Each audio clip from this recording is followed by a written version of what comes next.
how AI is already reshaping fundamental practices like prayer, fasting, charity, and pilgrimage by offering tools, yet also raising questions about the authenticity and spiritual intention behind technology-mediated worship.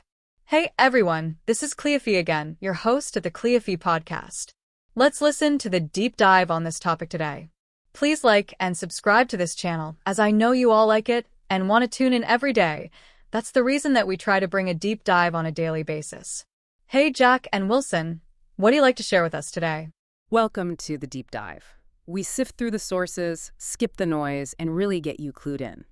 Today, we're looking at something really central, the Minbar, that traditional pulpit in a mosque. For centuries, it's been the heart representing guidance, authority, that deep community connection. But what happens when this ancient space meets artificial intelligence? You know, the force reshaping everything. Is AI becoming a sort of digital Minbar, or does it challenge that irreplaceable human touch in faith? That's exactly the question, isn't it? AI isn't just theory anymore. It's actively changing things. And Islamic practice is definitely part of that shift. So this deep dive, it's all about understanding that meeting point, the ancient and the cutting edge. What does it actually mean for rituals, community, even religious authority? We're exploring what this means for you, for how billions might connect with their faith going forward. Okay, let's dive right in then. So many foundational pillars of Islam. They're these deeply ingrained rituals, practices that structure daily life. You'd think maybe they're immune to tech, right? Rooted in tradition, personal devotion. But AI is already reshaping them, sometimes subtly, sometimes not so subtly. Let's start with daily prayer, salat. Right, salat. It's fundamental.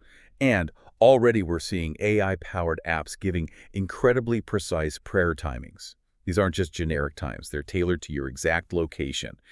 They automatically adjust for seasons, even your specific madhab, your school of thought.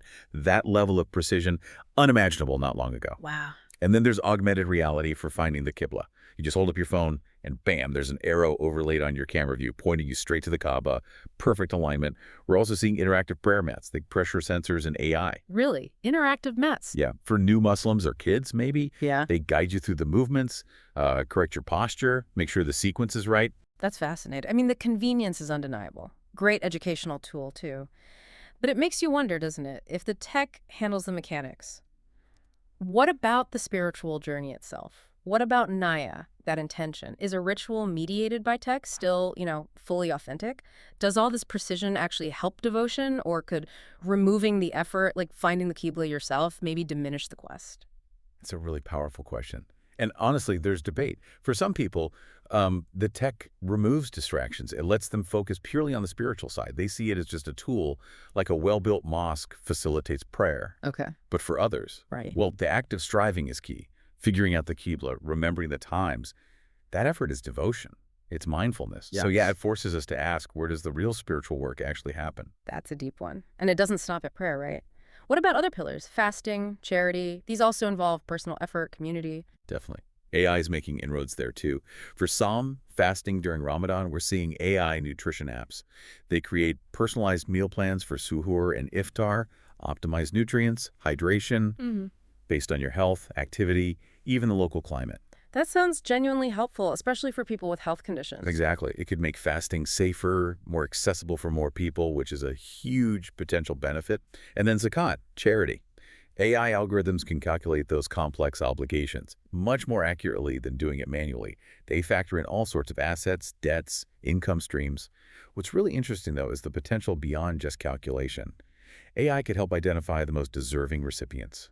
Using real-time data, maybe connecting donors directly to verified beneficiaries, perhaps using blockchain for transparency. Imagine ensuring zakat gets where it's most needed, faster, more directly, cutting through red tape. That's a significant potential shift. Okay, so prayer, fasting, charity. What about the Hajj, the pilgrimage? That's such a massive physical, spiritual undertaking. Millions of people, defined by struggle even. How is AI impacting something so human? Well, for Hajj, AI logistics are becoming, frankly, revolutionary. Think crowd control for millions, AI systems optimize routes, especially in really congested areas like the Jamarat Bridge, aiming for safety and efficiency, real-time data predicting bottlenecks, trying to prevent crushes. Yeah. It's a huge safety improvement. Okay, that makes sense. Safety first. And personalized navigation helps pilgrims too, guiding them through these vast sacred sites, giving real-time info on rituals, historical context, even health warnings. And something else, AI-powered VR simulations for pre-Hajj training. Virtual reality Hajj training. Yeah, highly immersive stuff, not just looking around, but some use haptic feedback, simulate crowd density, even the heat. It lets people mentally prepare for the intensity in a way guides or books just can't replicate. That's incredible for preparation, absolutely. But pilgrimage implies struggle, right? Overcoming challenges. Can that AI-driven efficiency, making things maybe easier, ever truly replicate the raw experience? The camaraderie born from shared difficulty? Does smoothing out the rough edges risk diluting something fundamental about that spiritual transformation? That really is the heart of it, isn't it? AI boosts safety, preparation. Huge pluses. But that deep spiritual struggle, the shared humanity you mentioned, that's often what people remember most profoundly. You're right. Overcoming those challenges together fosters a unique bond, a spiritual cleansing maybe. An algorithm can't engineer that. So the question isn't if AI helps, but maybe how much efficiency is good before it potentially chips away at that core human experience. Moving beyond the individual, then. AI must be changing the community itself, the ummah. Historically, the physical mosque was the absolute center. Prayer, learning, socializing, everything. What's happening now? We're definitely seeing the rise of what you could call digital mosques, online platforms, forums, apps, connecting Muslims globally. It's amazing for bridging distances. Someone isolated geographically can suddenly access sermons, lectures, find community support. Yeah, I can see that. Imagine someone in a tiny village attending a lecture by a top scholar halfway across the world. And AI translation tools. They're breaking down language barriers for classic texts, contemporary talks, creating a more interconnected global ummah than ever before. It's like having a universal translator for faith. That sounds incredibly positive, inclusive, empowering. But knowing how algorithms work online, does something get lost? Does that digital connection foster the same depth, that feeling of, standing shoulder to shoulder in prayer? Or are we maybe trading deep bonds for wider reach? That's the tension, exactly. Global reach is powerful. But the algorithms, they can create filter bubbles, echo chambers. You might mostly see views you already agree with. That limits exposure to the, frankly, huge diversity within Islamic thought. Right. Insularity. Yeah, it could risk undermining that traditional value of adab la itilaf, the etiquette of respectful disagreement. But on the other hand, AI is helping physical mosques too, streamlining admin, managing schedules, optimizing energy use, and for people who can't physically attend. Illness, disability, distance, AI-powered live streaming, virtual attendance. Yeah. That's crucial for inclusivity. It adds without necessarily replacing. Right, it's layered. And education must be a big part of this too. Islamic studies, that's a deep well. Oh, absolutely. AI educational platforms are popping up, offering personalized learning paths. You can get help with Quran memorization, hifz with AI correcting your pronunciation, or do deep dives into fiqh, jurisprudence, or hadith the Prophet sayings. With AI summarizing complex scholarly works, it's a real democratization of knowledge. Learn at your own pace, access more information.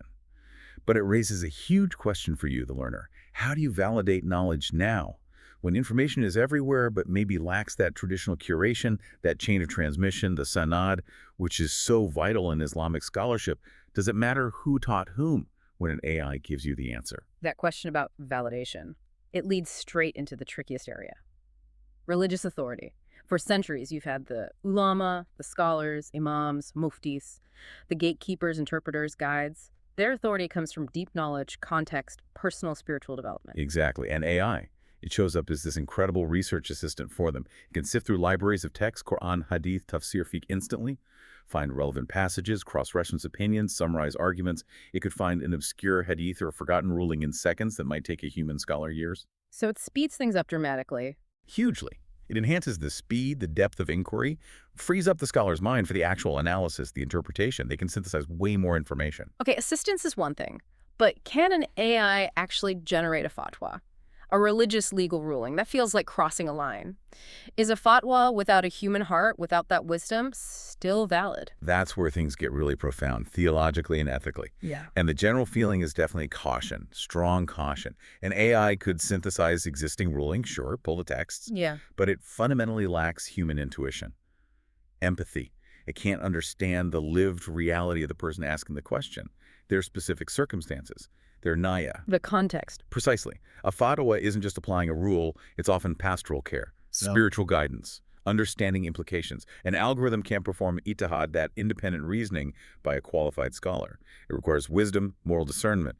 An AI fatwa risks being reductionist, decontextualized, spiritually empty, even harmful. So fatwas are likely out. What about an imam preparing a sermon? The Friday khutbah.